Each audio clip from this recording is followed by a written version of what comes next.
You're listening to The Bible Guys, a podcast where a couple of friends talk about the Bible in fun and practical ways. We would like to welcome you to The Bible Guys. Welcome. Yes, that is our genuine feeling, as we are thrilled that you're here. We are always amazed Yes. that people keep coming back to the Bible Guys. Yes, and thank And you. all the new people that are joining us all the time. Yes, which is really cool. That's amazing. Welcome, new people. Yes, welcome to, if this is your first time in The Bible Guys. Hey, it's the new people are here. And you can go back and binge. There you go. And there are 403 episodes of The Bible Guys to binge in the past. Yes, which is hysterical. We commented on episode 399 and then didn't say anything about episode 400. That's so funny. Right, that's so us. Yeah, right? it is us. If you're asking for a synopsis of the Bible Guys, we recognize insignificant milestones and miss the big ones. Right. That's hilarious. Yeah. Which just goes to show you that we don't take ourselves too seriously. That's correct. So today we're going to do a segment at the beginning like we always do. Who's most likely? And so Desiree has written 5 things, and we are supposed to just vote instinctively very fast. I think so. Yes. Who's most likely to do these things? I think, should we say names out loud? Yes. Because what we used to do is we used to hold up things, paddles with pictures, but 2/3 of our crowd can't see paddles and pictures. That's right. So let's just say the first name that comes to mind. Yeah, that's right. Yes. Okay. Chris or Jeff. Which we always did the paddles, and we said the names too. That's correct. So here we go. So who's most likely? I'll read the first one. All right. Who's most likely to cut their own hair and think it looks good, Chris or Jeff? Chris. Definitely Chris. Yes. So I have never cut my own hair. I have not cut my own hair in its entirety. Okay. But I feel as if I could sit down and attempt to cut somebody else's hair, I could do it. So could I really do my own hair?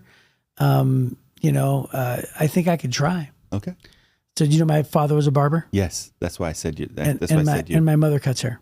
Oh, wow. She has her own little beauty shop hair. So there you go. In her house. Yeah. So you're going to just by nature be more skilled. Genetically, you're predisposed to being better. Predisposed. That's right. All right. You want to go to the second one? Who's most likely to spend hours in a YouTube conspiracy theory hole? It's Jeff. I think it's me Is it too. You? Do you get sucked into those? But I will go ahead and say Jeff. Yeah. So believe it or not, the reason why I said me instinctively, I'll say Jeff because I think you're the information gatherer, is I think that I can actually believe some conspiracies, buddy. Do you? You get sucked into them? I do. And in fact, did you hear? I got involved in one where people are just thinking I'm ridiculous. I'm like, I think there's some merit to this. And my whole family's like, dude, you are ridiculous. So I've been known. Yeah. Yeah. Good for you, dude. Yeah. So one of my strengths, in the Strengths Finder test? Yes. One of mine is ideation. Yeah. So okay. ideas capture my attention. And so I rarely get sucked into a conspiracy theory, but I'm very curious about the ideas behind conspiracy theories. Why do people believe this, or why do people think that this is true? Okay. Right? And so I'll get sucked into a one of those, conspiracy theory things, not believing any of it, but just watch, 5 hours worth of video or read a whole book on it. Oh, see, I'm the opposite. If I dive into conspiracy theory and I decide that I don't believe it, I turn it off. Oh, yeah. I don't care why people think I always want to figure out what's the cause or the root cause behind why. So ideation is the thing for me. The ideas of it is what's interesting to me. All right, number 3. Okay, yeah. Who's most likely to win a hot dog eating contest? I'm going to say that's me. I'm going to say that's you too. I can put down hot dogs, buddy. Yeah, I'm going to say that's you. Yep. All right, go ahead. Who's most likely to be mistaken for celebrity? This can be Chris. I'm going to say me. Yes. I was, by the way. You were? A local celebrity, not a real celebrity. Right, a local celebrity. Yeah. So the guy on the radio, what's his name, Jay? Oh yeah, I've heard people say that about you before. I don't know him, but there's a radio guy that you sound like. Yeah, there's a radio guy that I look like too. Oh, okay. In fact, I just went to The Chosen last night. With my wife and I saw season 4, episodes 7 and 8. And he was on the Imagine, because Imagine's a local theater for us. Yes. There was like a local commercial, and they interviewed like local celebrities, and he was on there. And Liz looks over and she goes, "That's the guy that people say you look like." That's crazy. His name's Jay something. Yeah. iHeartRadio, I think, maybe is what it is. And then number 5. Number 5. Who's most likely to walk by a celebrity on the street. Oh, That's me. is that you? Oh yeah. Oh, you mean and not acknowledge them? Just walk past them, not even recognize them. Yeah. Well, that's me. Yeah, that's probably you. That's me. Although I'll be honest, I've had several stories where I've just not acknowledged celebrities very much. But did you recognize them when you didn't acknowledge them? Jason Momoa, Aquaman. So he walked by us literally at the airport, and as he walked by, I was like, "Hey, look, guys, Jason Momoa." So I never see them. The only celebrities I've ever seen in my life, somebody else pointed out, "Hey, that's." Yeah. And I'm standing right there. So I sat next to a rock star. I got bumped up to first class on the way home from St. Croix or from Dominican Republic. Yeah. I'm sitting next to a rock star. He comes in, he sits down. I look at him, just briefly go, I think I know that guy. He goes, sorry, mate, not big conversationalist. I'm like, me neither. I put my headphones on, never tried to say another word, didn't take a picture with him. He gets off the plane and said, hey, Chad, you see that rock star guy I sit next to? He goes, yeah. He said, no, why? I said, I don't know who it is. I can't remember who it is. He goes, you didn't ask him? I said, no, why would I ask you? That's hilarious. Yeah. So I've seen his face before. He's a guitar player for like a famous rock band. I just couldn't remember who he is. Yeah. Right. Isn't that funny? And he said, sorry, mate. Yeah. So but I would say 99% of the celebrities I've ever seen, somebody else pointed them out to me. Oh, that's hilarious. Isn't that funny? I just don't even see him. So real quick, I'll squeeze this story in. I have a good friend, Kevin, who lives in Orlando. Yeah. And he got on the plane and he sat first class and just started a conversation with this girl next to him. And he kept on saying, did I ever tell you this? No. He said she was super pretty, like unbelievably pretty. And he was talking to her, of course he's shy because he's a married pastor guy. So he's not going to, necessarily like strike up a conversation with a really pretty girl. But she kept on talking to him. So he was just, talking pastorally to her and everything. So he brings up like spiritual things. They talk all about like her faith and whether she believes. And he said he talks to her on this plane ride to California, I think it was. It was like a 3 to 4 hour trip, right? The entire trip, he's talking to her like openly and they're having this incredible conversation. And then he says, oh, why are you going out to California? And she's, well, I'm going out to film a movie. And he goes, oh, really? And she's like, yeah, it's starring. And she names these other stars. And he goes, what? I know those other stars. He's like, really? Yeah. He's like, wow. And then they get to talking a little bit more. And she says, well, I was married to, I'm divorced because they're talking about her life. And he says, oh, really? And was it something like, what was his name? And she's like, well, it was Andre Agassi. and this famous tennis player. Right. And then all of a sudden he stops and he goes, wait a minute. He goes, I feel like I should know you. Okay. He goes, I'm so sorry. He goes, what is your name? They've talked for 4 hours. Right. And she goes, it's Brooke Shields. And he goes, I am so sorry that I didn't recognize you. And she goes, it's okay. It's all right. She goes, I really enjoyed talking to you. Yeah. Pastor Kevin, Yeah. And he's like, okay, bye. And he leaves. And, That's funny. But anyway, but we all make fun of him, right? We're like, you talked to Brooke Shields for 4 hours? One of the prettiest women on the face of the planet. Not, by the way, most recognizable. Yeah, very women, recognizable. Right. And it's so funny. That's funny. Like, how do you not recognize her, right? Yeah. So that's me. I don't recognize famous people. So, yeah, that's really great. Like I have a hard time recognizing you if I run into you outside the studio. Right. Like, what's that guy's name again? Yeah. Well, good-looking guys. Yeah. It's a little intimidating. Sometimes we blend into the background. Okay. Well, today we have had a couple of episodes recently where, as we're going through the 250 events of Jesus' life, we've had a couple times recently where there were just a few verses. Yeah. Today's one of those days. This is the least number of verses in any event we've read so far. Is that true? It's 4 verses. Because didn't we have one just the other day? It's 4 verses, Chris. The last one was like 6. Okay. All right. Yes. So this is 4 verses. This is less than what. But there's a lot in this, so I'm looking forward to jumping into it. Are you ready? Yep. Here goes. Matthew chapter 28, verse 11 through 15. It's 5 verses. Oh, you can't count. I was wrong. Yep. Well, I was doing the math. 11 plus 4 is 15, but I forgot you had to count 11 as a verse. Correct. It's 5 verses. Okay. Still, 5's less than 6. As the women were on their way, some of the guards went into the city and told the leading priests what had happened. A meeting with the elders was called, and they decided to give the soldiers a large bribe. They told the soldiers, you must say, Jesus' disciples came during the night while we were sleeping, and they stole his body. If the governor hears about it, we'll stand up for you so you won't get in trouble. So the guards accepted the bribe and said what they were told to say, and their story spread widely among the Jews, and they still tell it today.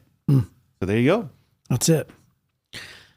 So the guards accepted the bribe and said that they were told what to say, and they spread, and their story spread widely among the Jews, and they still tell it today. Mm-hmm.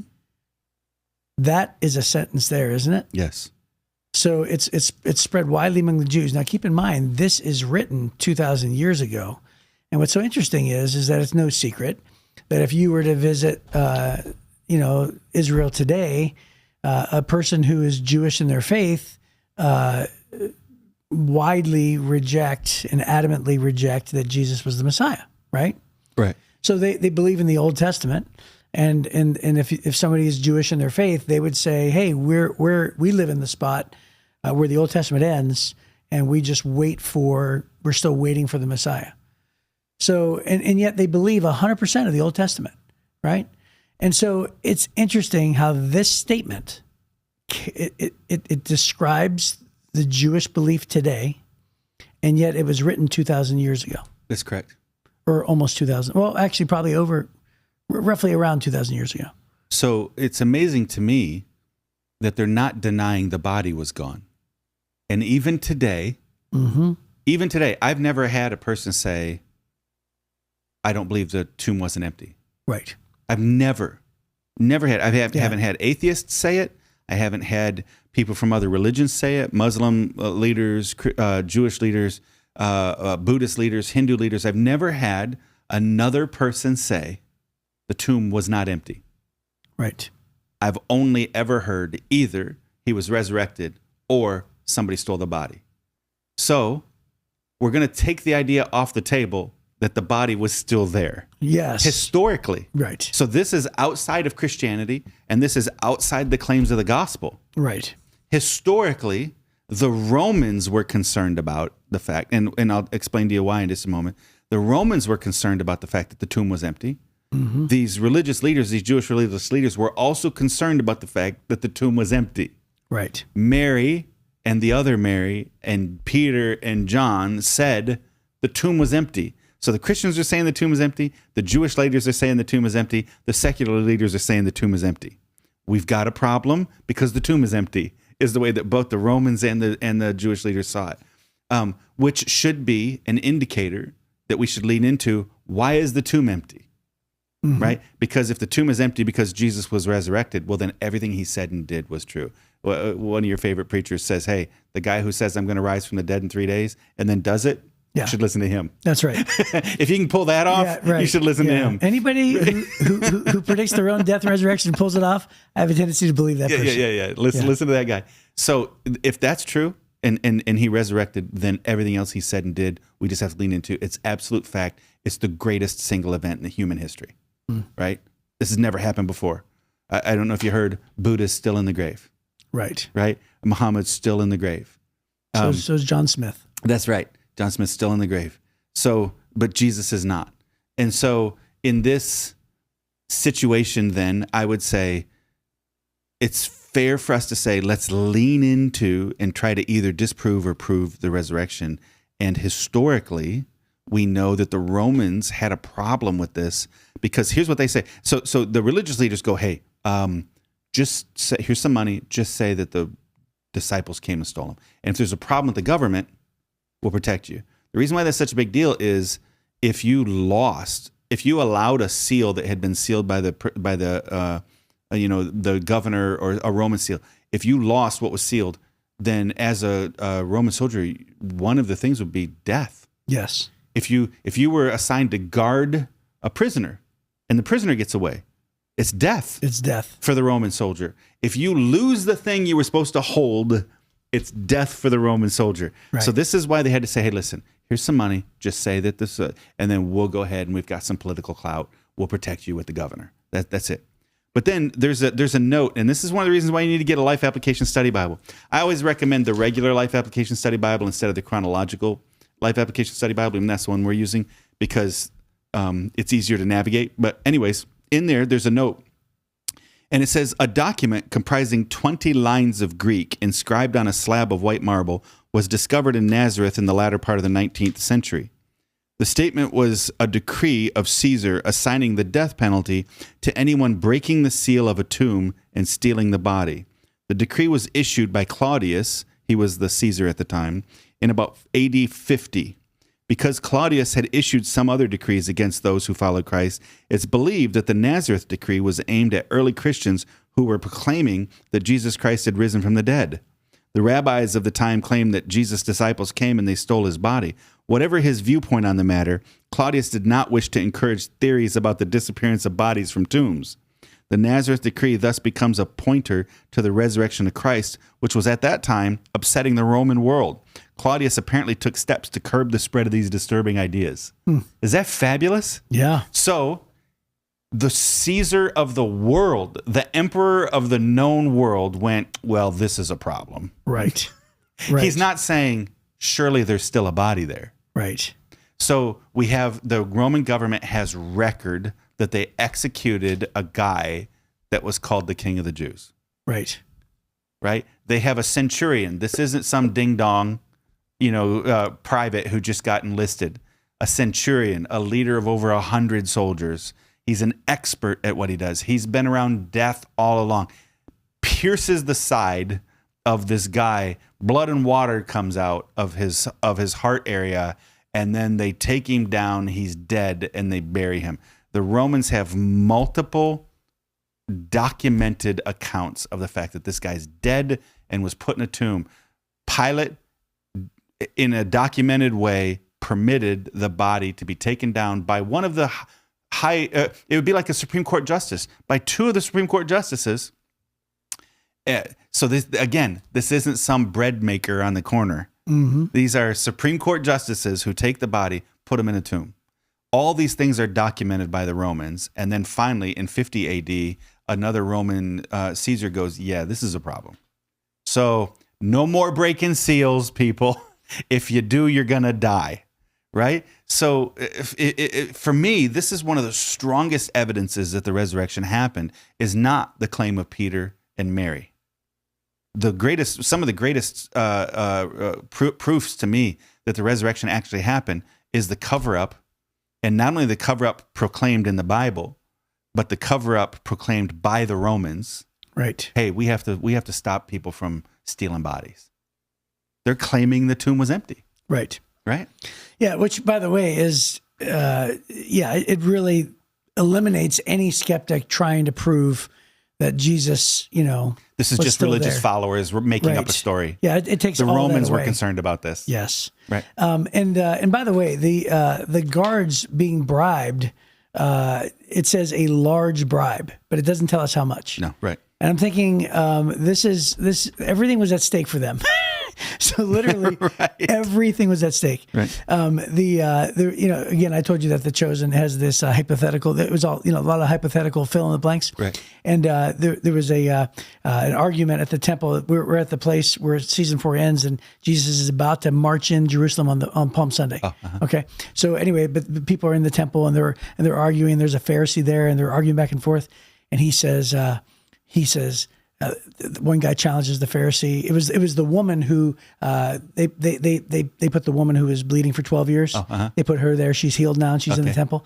And she says, the reason why you're saying these things against Jesus in the temple right now is because you're afraid, and he has authority over you. Because he just rose Lazarus from the dead. He has authority over you, and that one day you'll be under his authority.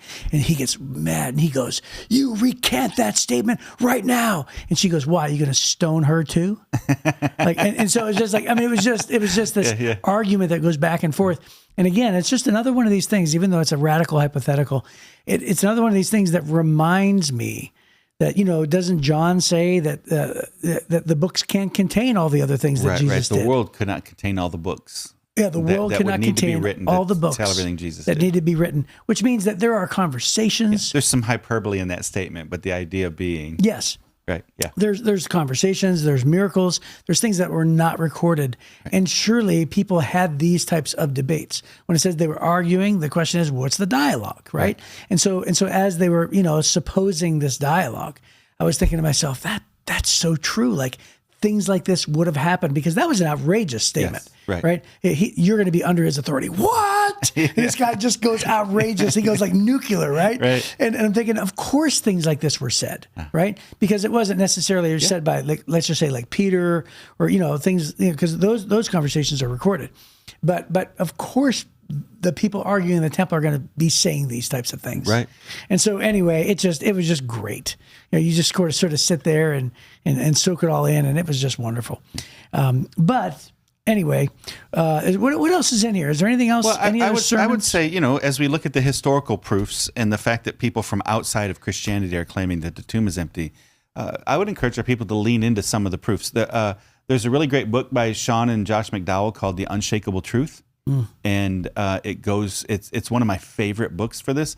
It's easy to read. It's not hard, but it deals with how can you trust that the Bible is true, all these things. But there's an entire segment in that book about the proofs of the resurrection, for instance. Of course, Lee Strobel wrote a whole bunch of books. He was an investigative reporter before he became a Christian. And he became a Christian because he was investigating the resurrection.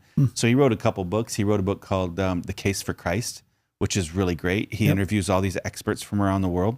And then from there, The Case for the Real Jesus, The Case for a Creator, you can go on down the line. But both that, Josh and Sean McDowell, and Lee Strobel would be two that if you want to lean into the proofs of the resurrection from outside of from outside the Christian world, those two guys would be worth, or three guys would be worth looking into what they have to say. So it's pretty great. I agree. Yeah. And I've read several of the books that you just mentioned, and they're phenomenal. Yeah. And they hold up. They're old, but they still hold up today. Yeah, it turns out so's the resurrection. It's like 2,000 years old, so it's okay if you read an old book. That's so funny. Yeah. All right. Well, hey, that's our time. So we will see you next time on The Bible Guys.